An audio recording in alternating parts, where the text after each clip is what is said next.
Hello everyone, मैं सचिन विश्वकर्मा। आज के इस वीडियो में आपके लिए बीएससी एग्रीकल्चर सेकेंड सेमेस्टर के फंडामेंटल्स ऑफ एग्रीकल्चरल इकोनॉमिक्स का जो पेपर हुआ है अभी इसका सॉल्यूशन लेकर आया हूं। तो आप लोग फटाफट से अपना आंसर मिला लीजिए। बुकलेट सीरीज़ डी है रोज़ की तरह, और इस वीडियो को अपने सभी दोस्तों के साथ शेयर कर दीजिए ताकि वो लोग भी अपना आंसर मिला पाएँ। और वीडियो को सभी लोग लाइक कर दीजिए जिससे हमें भी थोड़ा बहुत मोटिवेशन मिल सके। तो फटाफट से वीडियो को लाइक कर दीजिए और अपने दोस्तों के साथ शेयर कर दीजिए। तो चलिए शुरू करते हैं। पहला क्वेश्चन है, रिजर्व बैंक ऑफ इंडिया की स्थापना की गई, तो इसका आंसर हो जाएगा 1935 में। अगला क्वेश्चन है, जीएसटी किसके लिए प्रयोग किया गया है या किया जाता है, तो इसका आंसर हो जाएगा वस्तु और सेवा कर।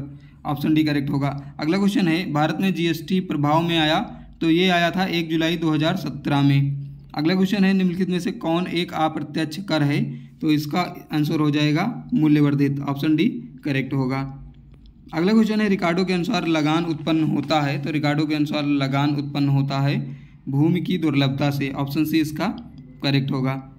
ये जो है 100% क्लियर नहीं है, तो आप लोग जो है देख लीजिएगा, ये हो सकता है ऑप्शन सी। अगला क्वेश्चन है, निम्नलिखित में से कौन सा एक उत्पादन का सक्रिय साधन है। कौन एक उत्पादन का सक्रिय साधन है, तो श्रम जो है। ऑप्शन बी इसका करेक्ट होगा। अगला है, निम्नलिखित में से कौन एक आगत है, तो ये जो है बीज हो जाएगा, इनपुट बीज है। ऑप्शन बी करेक्ट होगा। अगला है, y बराबर f x1 x2 xn उत्पादन फलन में y कहलाता है, तो ये कहलाता है डिपेंडेंट चर। y जो है ऑप्शन ए इसका करेक्ट होगा। अगला है, इसमें जो है उत्पादन फलन में x कहलाता है, तो ये कहलाता है इंडिपेंडेंट चर। जो x होता है वो इंडिपेंडेंट चर होता है, स्वतंत्र चर। ऑप्शन सी इसका करेक्ट होगा। अगला क्वेश्चन है, निम्नलिखित में से कौन सा मुद्रास्फीति का रूप है, तो ये हो जाएगा दोनों। ऑप्शन सी इसका करेक्ट होगा। अगला क्वेश्चन है, सूक्ष्म अर्थशास्त्र के स्वभाव का अध्ययन करता है, तो सूक्ष्म अर्थशास्त्र के स्वभाव का अध्ययन करता है व्यक्तिगत इकाई का, इंडिविजुअल यूनिट का। अगला है, दुर्लभता से तात्पर्य होता है, तो दुर्लभता से तात्पर्य होता है, इसका भी आंसर जो है हमें नहीं मिल पाया है कंफर्म आंसर। तो आपको पता हो तो कमेंट बॉक्स में ज़रूर लिखिएगा। अगला क्वेश्चन है, जब कुल उपयोगिता घटती दर से बढ़ रही है तब सीमांत उपयोगिता होगी, तो ये जो है ऋणात्मक होगी। ऑप्शन ए इसका करेक्ट होगा। अगला है, माइक्रो जिसका अर्थ है सूक्ष्म, ये किससे संबंधित है, तो ये एक ग्रीक शब्द है। ऑप्शन डी इसका करेक्ट होगा। अगला है, कौन सी अर्थव्यवस्था निजी और सार्वजनिक दोनों सह अस्तित्व रखता है, तो ये जो है मिश्रित होगा। ऑप्शन सी करेक्ट होगा। अगला क्वेश्चन है, दुर्लभता संबंधी परिभाषा दी गई, तो ये दी गई लियोनेल रॉबिन्सन द्वारा। ऑप्शन सी इसका करेक्ट होगा। अगला क्वेश्चन है, अर्थशास्त्र के जनक हैं, तो एडम स्मिथ। अगला है, वेल्थ ऑफ नेशन पुस्तक प्रकाशित हुई, तो वेल्थ ऑफ नेशन पुस्तक प्रकाशित हुई 1776 में। ऑप्शन बी इसका करेक्ट होगा।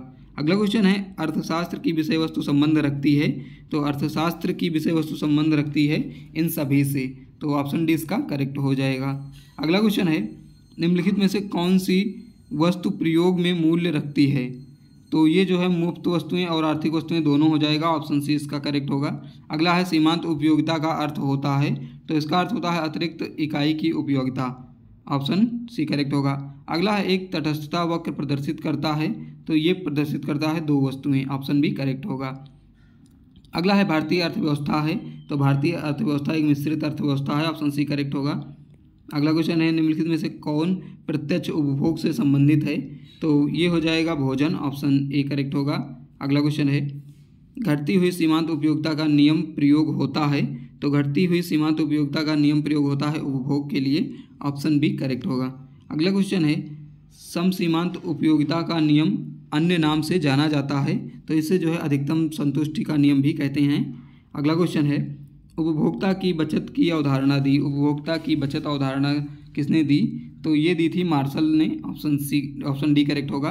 अगला है, गणवाचक उपयोगिता दी गई, तो ये दी गई गणवाचक उपयोगिता मार्शल द्वारा, ये भी ऑप्शन बी करेक्ट होगा। अगला है, तटस्थता वक्र हमेशा होता है, तो तटस्थता वक्र हमेशा मूल बिंदु के कॉन्वेक्स होता है। अगला क्वेश्चन है कि मांग के नियम के अनुसार कीमत और मांग के बीच संबंध होता है, तो ये धनात्मक होता है। ऑप्शन सी इसका करेक्ट होगा। अगला है, मांग के नियम के अनुसार जब कीमत गिरती है तो मांग बढ़ जाती है, विस्तार होता है। ऑप्शन बी करेक्ट होगा। अगला है, यदि मोटर कार की कीमत गिरती है तो पेट्रोल की मांग बढ़ेगी। ऑप्शन ए इसका करेक्ट होगा। अगला क्वेश्चन है, मांग का नियम है, तो मांग का नियम एक शर्तवाचक कथन है, ऑप्शन सी करेक्ट होगा। अगला है गिफिन वस्तुएं हैं, तो गिफिन वस्तुएं जो हैं ये हैं घटिया वस्तुएं। पिछले बार के पेपर से काफ़ी क्वेश्चन आए हुए हैं, तो पिछले बार के पेपर का सॉल्यूशन हमारे चैनल पर की प्लेलिस्ट में अपलोड है, तो आप लोग वहां से जाकर जरूर देखिएगा। और जो लोग चैनल पर नए हैं चैनल को सब्सक्राइब जरूर करेंगे। अगला क्वेश्चन है कि क्रमवाचक उपयोगिता विश्लेषण दिया गया, तो ये विश्लेषण दिया गया हिग्स एवं एलन द्वारा। अगला क्वेश्चन है प्रतिस्थापन के लिए आड़ी मांग वक्र होता है, तो ये होता है उपयुक्त में से कोई नहीं, ऑप्शन डी होगा इसका। अगला है पूर्णतया बेलोचदार मांग के संदर्भ में लोच होती है, तो ये होती है E बराबर 0, और पूर्णतया लोचदार के संदर्भ में मांग की लोच होती है, तो ये होती है अनंत, ऑप्शन डी इसका करेक्ट होगा।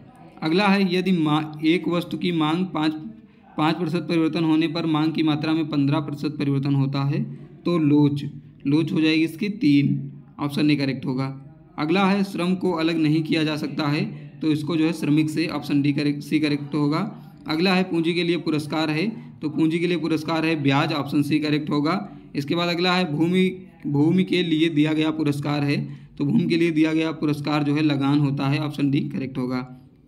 अगला है निम्नलिखित में से कौन सा एक अस्थायी लागत का उदाहरण है, तो अस्थायी लागत का उदाहरण है उर्वरक लागत, ऑप्शन ए करेक्ट होगा।